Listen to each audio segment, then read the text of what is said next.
नमस्त्रियतिराजाय विवेकानन्दसूरये सच्चित्सुखस्वरूपाय स्वामिने तापहारिणे. It's indeed a memorable day for the institution. We have with us today Mr. M.P. Punia, Vice Chairman, All India Council for Technical Education,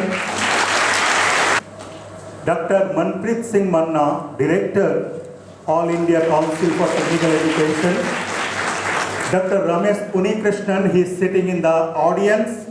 He is Western Regional Officer of All India Council for Technical Education, Dr. M.S. Ghuge, Eastern Regional Officer, All India Council for Technical Education, and Sanjeev Kumar Raut, he is the Chairman of C.V. Raman College of Engineering. It's a very, very good college in Odisha. So we welcome all our guests, and we have also in the stage Revered Swami Ekabratananda Ji Maharaj, the Secretary of the entire institution, entire ashram, whose love, prayer and inspiration helps us to drive. We heartily welcome all of them, and I personally interacted with them. They are not only a brilliant professional, but they are really a very noble human being. Now our students will ceremonially welcome our guests.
Now I request Dr. Manpreet Singh Manna, Director, All India Council for Technical Education, to speak a few words to our students.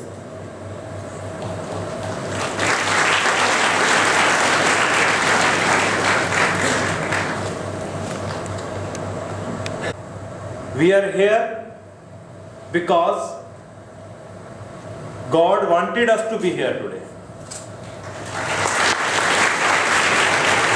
It was not in our schedule.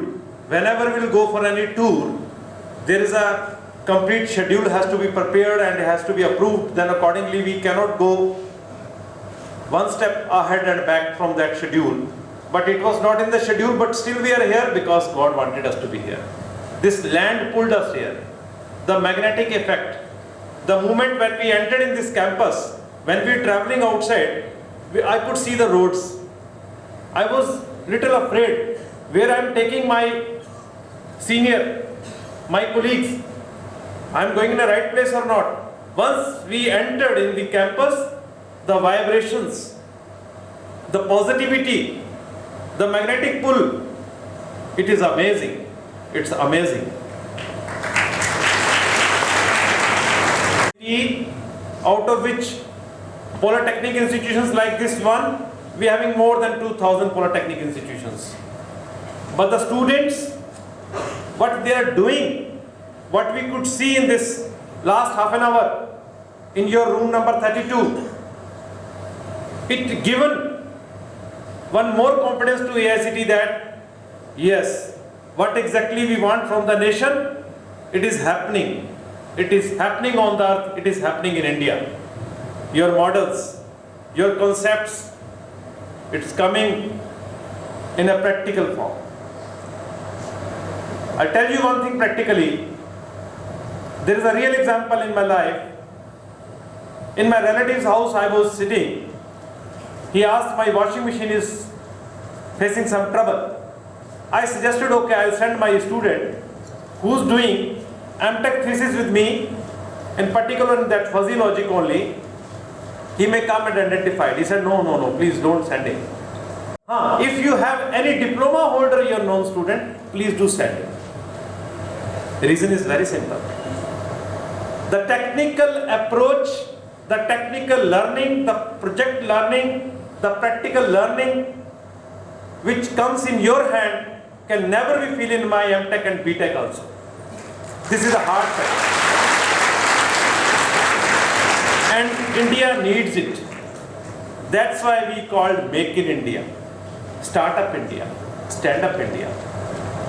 We need, if one MTech passed, minimum 20 diploma holders equivalent be required at the time only, because he can be a startup. He may go for some mission, but 20, the backbone soldiers has to be there, which has to be led this team. So that is your future. Dear students, when I was watching the projects, I could see one amazing concept has been put on the practical form, how we can communicate a person, a Divyang, a person, a blind person cannot sense, cannot listen you, cannot talk to you. In India, there is an organization which has launched one project for you people. The name of the concept and the competition, that is Start India. You can check from the Google, it's a Bangalore NGO, and very soon you are going to get the invite from the AICT, maybe within a week. What they are asking? They are asking if being a diploma holder or a degree holder or any technical education you are getting, if you can give 1 page or 2 page concept note, how we can make the life easy for our brothers and sisters, those are Divyang. Those cannot move like we are moving. Those cannot speak as we speak. Those cannot listen as we can listen, to make their life easy. And this is a one wonderful concept I have seen. You have to just put on a paper, you have to submit. I am sure you are going to get a prize of this. You please come forward. Put many more concepts. I just came to know from Swamiji that you could not participate in my Smart India Hackathon. But one thing I am sure, the coding concept we have seen in the first 2 projects when we entered in the room, if these guys could have been come over there to submit their entries for the Smart India Hackathon, one prize you could have been taken from Smart India Hackathon also. Anyhow, it's not end of the day, end of the life, end of the mission, end of the vision. We always be moving. Ram Kishan Mission. These 3 words, I repeat again, Ram Kishan Mission.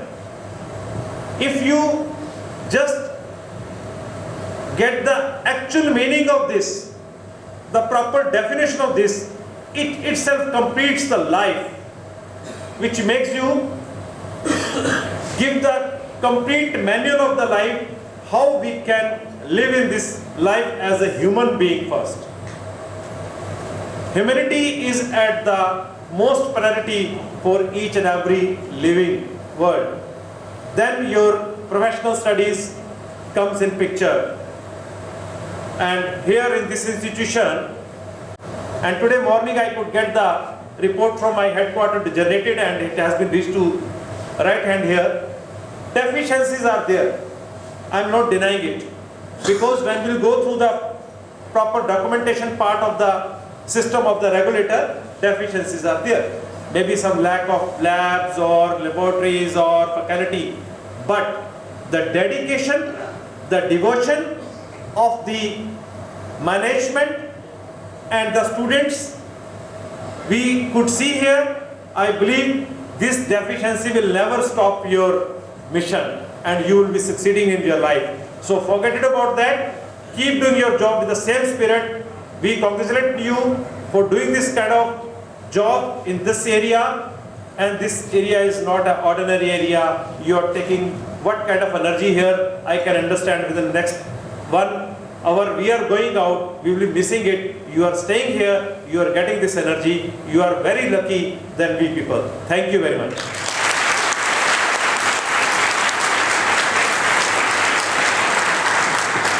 Thank you very much, Dr. Manpreet Singh Manna. Kindly bless our students so that they can get the right inspiration to be a noble citizen of India. Now I request Dr. M.P. Monia to speak a few words to our students.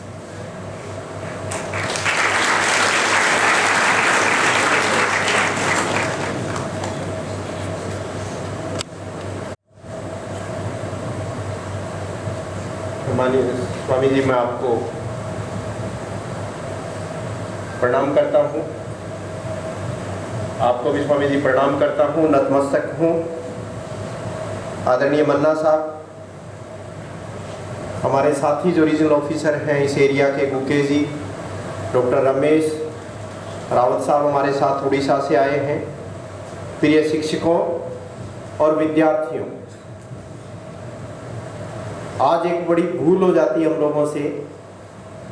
अगर कलकत्ता में आके और इस शिक्षा के मंदिर में नहीं आते तो शायद बहुत बड़ा पाप हम लोगों पे लगता।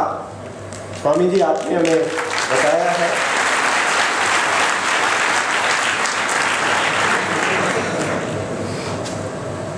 इवन इस कैंपस में आने के बाद ऐसे लग रहा था कि कहीं पैर रखूं या नहीं रखूं, कहीं गंदी तो नहीं हो जाए धरती मेरे पैर से। जिस तरह की सफाई, जिस तरह का एनवायरनमेंट, जिस तरह का वातावरण आप लोगों का देखा, इवन यहाँ पे स्टेज पे आपके टाइम ये लग रहा था कि यार मेरे पैरों की वजह से इतना साफ सुथरा जो है ये आशियाना है, कहीं गंदा तो नहीं हो जाए।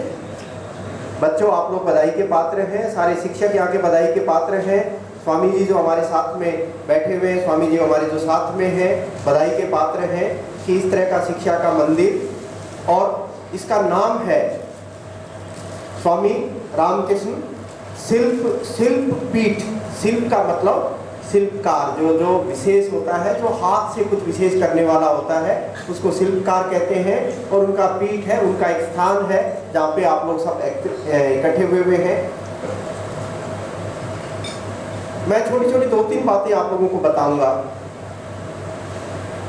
एक तो स्वामी जी ने आपकी जो स्ट्रेंथ है, पहले तो खुद की स्ट्रेंथ, ये इंजीनियर है, खुद इंजीनियर है, इनको अपने देश का, दूसरे देशों का भी अनुभव, और ऐसा व्यक्ति आके आपका मेंटर बनता है, आपकी संस्थान को लीड करता है, इससे बड़ा भाग्यशाली जो है कोई बच्चा नहीं होगा जिनको इस तरह के भगवान की फॉर्म में एक मेंटर मिले हैं जो आप लोगों के लिए पूरी तरह से चिंतित है। इवन पिछले 2 दिनों से आप लगातार हमें फ़ोन कर रहे थे कि आप लोग मेरे संस्थान में आइए, 50 साल पुराना संस्थान है, इस संस्थान को देखिए। इन्होंने आपकी जो सबसे बड़ी ताकत पकड़ी है, ये इनकी एबिलिटी है कि इन्होंने आपकी बहुत बड़ी एक स्ट्रेंथ अपने हाथ में ले ली। एक छोटा सा उदाहरण बताता हूं मैं आपको। एक 40 साल का व्यक्ति था और उसके दायां हाथ नहीं था। 40 साल का उम्र का व्यक्ति जिसके दायां हाथ नहीं है, और उस उम्र में उसकी इच्छा हुई कि मैं जूडो सीखूं। ऐसा व्यक्ति जिसकी उम्र 40 साल है, जिसका एक हाथ दायां हाथ नहीं है, और इच्छा हुई कि मैं जूडो सीखूं। जूडो सीखने के लिए कोच चाहिए, कोई ट्रेनर चाहिए जो उसको ट्रेनिंग दे। वो कोच अपने कोच के पास गया और जाके कहा कि मैं एक हाथ का धनी हूँ, फिर पर मेरे को आप जो है जूडो सिखाइए, जूडो में मेरी महारत होनी चाहिए, ऐसी मेरी इच्छा शक्ति है, आप मेरे को ट्रेनिंग दीजिए। कोच मान गए उसकी इस प्रार्थना को। कोच ने उस एक हाथ के धनी को सिर्फ जिसका जो है लेफ्ट हैंड था, उसको ट्रेनिंग देना शुरू किया। 1 हफ्ते, 2 हफ्ते, 3 हफ्ते, 4 हफ्ते, महीना, 2 महीना ट्रेनिंग दिया। और ट्रेनिंग देने के बाद कहा कि अब आप जाइए फील्ड में, अब आप जूडो के कंपटीशन में जाइए। इस धरती पे ऐसा कोई व्यक्ति नहीं होगा जो आपको हरा पाएगा। ऐसी क्षमता आपके अंदर मैंने देखी और ऐसी क्षमता आपके अंदर मैंने प्रदान की है कि आपको जीवन में कोई नहीं हरा पाएगा। उसको आश्चर्य हुआ कि यार मेरी उम्र भी ज़्यादा है, हाथ भी नहीं है, मैं जीतूंगा कैसे। लेकिन फिर भी वो हिम्मत से जो है उसने कंपटीशन में जाना शुरू किया। एक कंपटीशन में गया, 2 में गया, 3 में गया। आश्चर्य की बात कि कोई उसको हरा ही नहीं पा रहा है, हर जगह वो जीत रहा है। थोड़े दिनों बाद वापिस वो अपने कोच के पास गया कि आपने ऐसे मेरे को क्या दांव सिखा दिया जिसकी वजह से कोई नहीं हरा पा रहा है मेरे को। तो कोच ने कहा कि आपको जो मैंने दांव सिखाया है उस दांव को रोकने के लिए जो सामने वाला आपका अपोनेंट है वो तब रोक पाएगा आपका दांव जब वो आपका दायां हाथ पकड़े, क्योंकि आपके दायां हाथ है ही नहीं, दायां हाथ है नहीं तो आपके दांव को वो रोक नहीं पाएगा, और आपके दांव को रोक नहीं पाएगा तो आपको हरा नहीं पाएगा। दुनिया के अंदर कोई भी आपको हराने में सक्षम नहीं होगा, क्योंकि आपका जो दांव है, दायां हाथ नहीं होने का जो दांव है, वो दांव जो है कोई भी रोक पाने में सक्षम नहीं है। गुरुजी ने जो है, स्वामी जी ने जो आपकी क्षमता यहाँ पे पकड़ी है, आप लोग जिन परिवारों से आए, जो आपका उद्गम है, आप लोग सब बच्चे कठिन परिस्थितियों में पल के आए हैं, और जो इंसान कठिन परिस्थितियों में पलता है उसको जीवन में कोई नहीं रोक पाता, और वो स्ट्रेंथ आपकी गुरुजी ने पकड़ी है और उसी के हिसाब से आपको डायरेक्शन देना शुरू किया।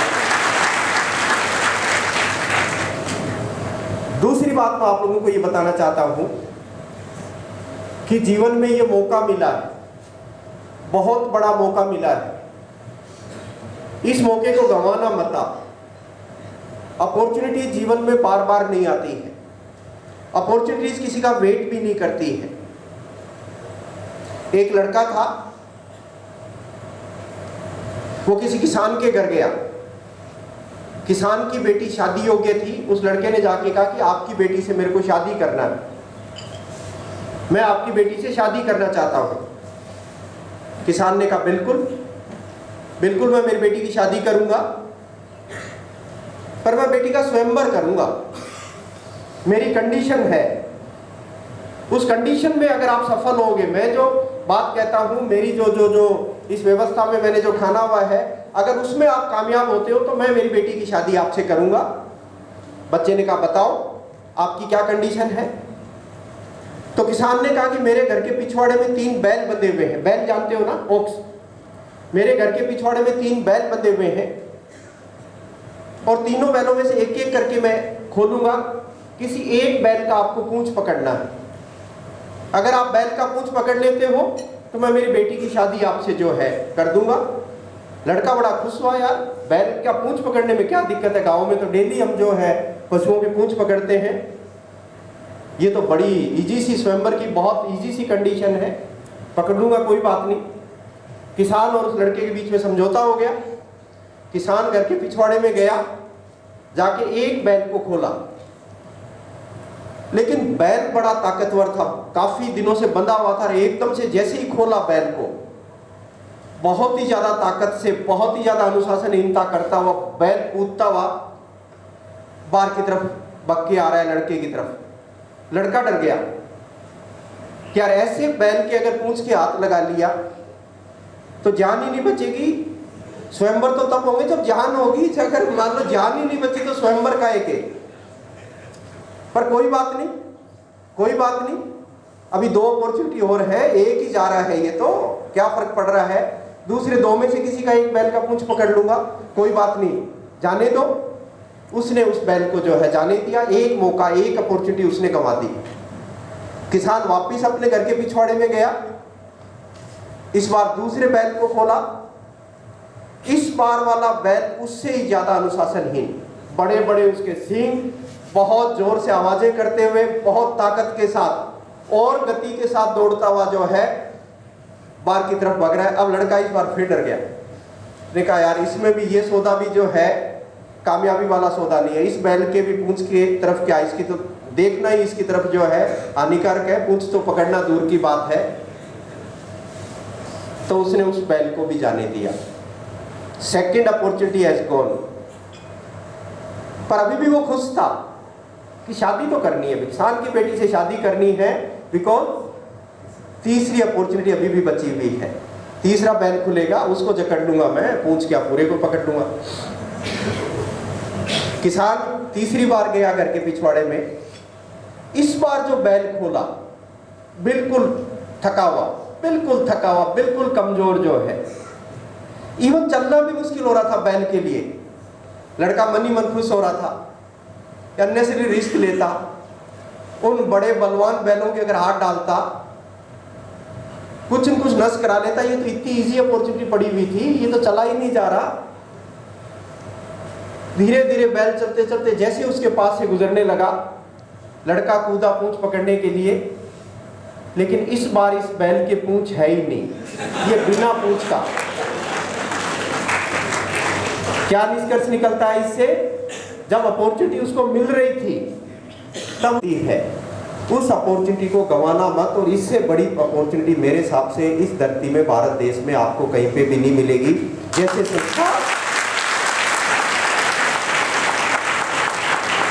संस्कार, जैसी शिक्षा, जैसा शिल्प आपको यहाँ पे मिल रहा है, ऐसा हमने तो किसी संस्थान में नहीं देखा। अभी मन्ना साहब कह रहे थे ये AICTE जो है 10,500 कॉलेजों को कंट्रोल करती है, और इन 10,500 में से 2,000 नहीं, मन्ना साहब 4,000 से ऊपर पॉलिटेक्निक्स है देश के अंदर, जिसको आप लोग गवर्न करते हो। मैंने ऐसी संस्थान जो है नहीं देखी। अपॉर्चुनिटियां वेट नहीं करती। आपके पास मान लो रेलवे का टिकट है, 6 बजे ट्रेन है, आपके पास रिजर्वेशन है 6 बजे का, आप 6:30 बजे स्टेशन पे जाते हैं, स्टेशन मास्टर को जाके कहते हैं कि बैठाओ मेरे को डिब्बे में, मेरे पास रिजर्वेशन का टिकट है। वो ट्रेन तो 6 बजे चली गई, आपका वेट थोड़ी करती है। समय जो है निकल गया, समय वापिस नहीं मुड़ता, अपॉर्चुनिटी वापिस नहीं आती। तो इस अपॉर्चुनिटी को आपको ग्रैब करना है बच्चों। तीसरा कंपोनेंट जो है, तीसरा कंपोनेंट आप लोगों के लिए जो मैसेज है, अच्छे मानव का, अच्छे इंसान का। इस धरती के ऊपर अच्छे इंसानों की बहुत ज़्यादा ज़रूरत है, और वो झलक आप लोगों में हमें दिख रही है, वो स्पार्क आप लोगों में दिख रहा है। हमें ऐसे इंसान बनना है। अभी एक हैदराबाद का केस था। हैदराबाद में एक लड़कियों का रेसिंग का कंपटीशन था। 5 लड़कियों को एक रेस दौड़नी थी, 200 मीटर की रेस थी। सच्ची घटना है ये, हैदराबाद की सच्ची घटना है पिछले दिनों की।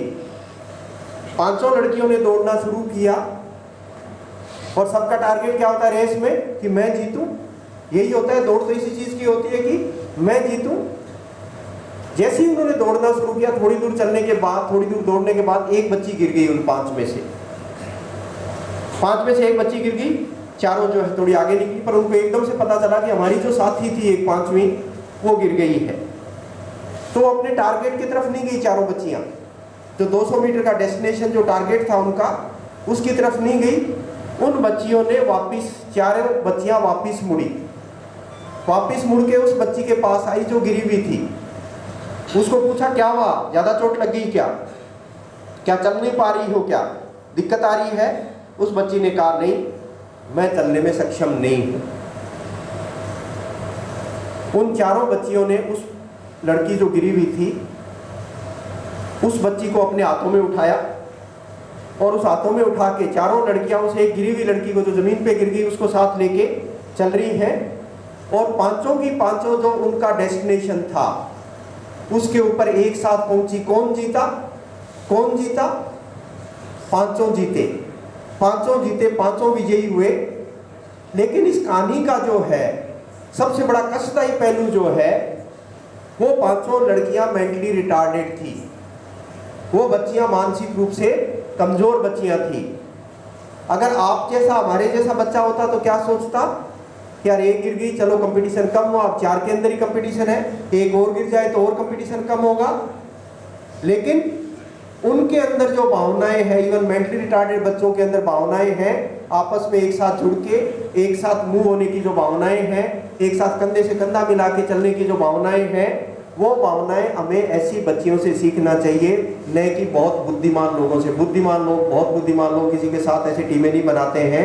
ऐसे बच्चों से अपने को सीखना है जो एक दूसरे के साथ कंधे से कंधा मिला के चले। आपके एक्ट से जीवन का एक उद्देश्य बनाना है आप लोगों को।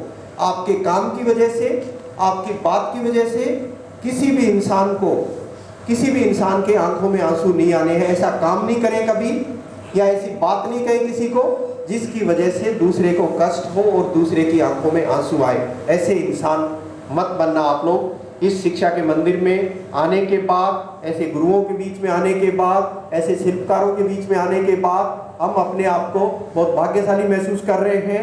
हम आप लोगों के हमेशा साथ में हैं।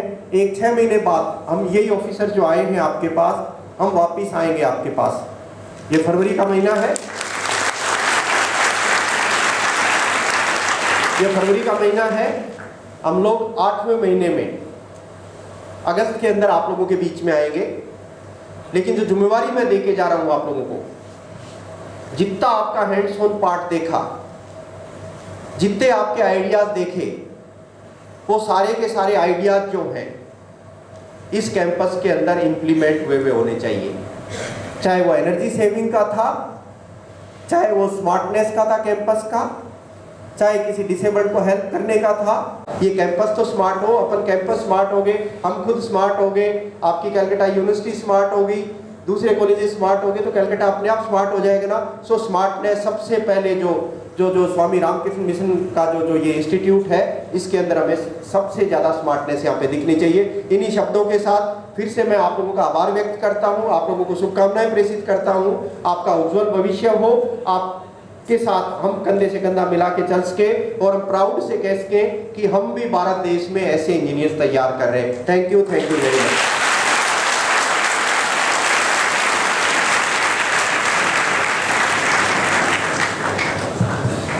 Thank you, Dr. M.P. Punia, for your inspiring message.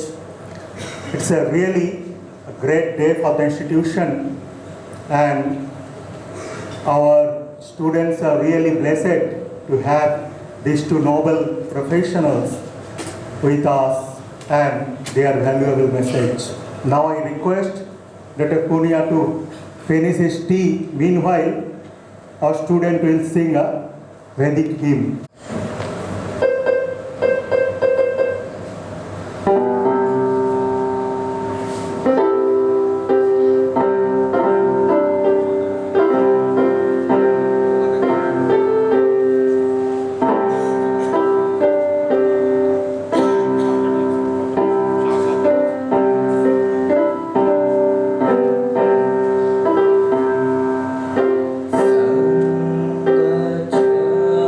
संग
of inauguration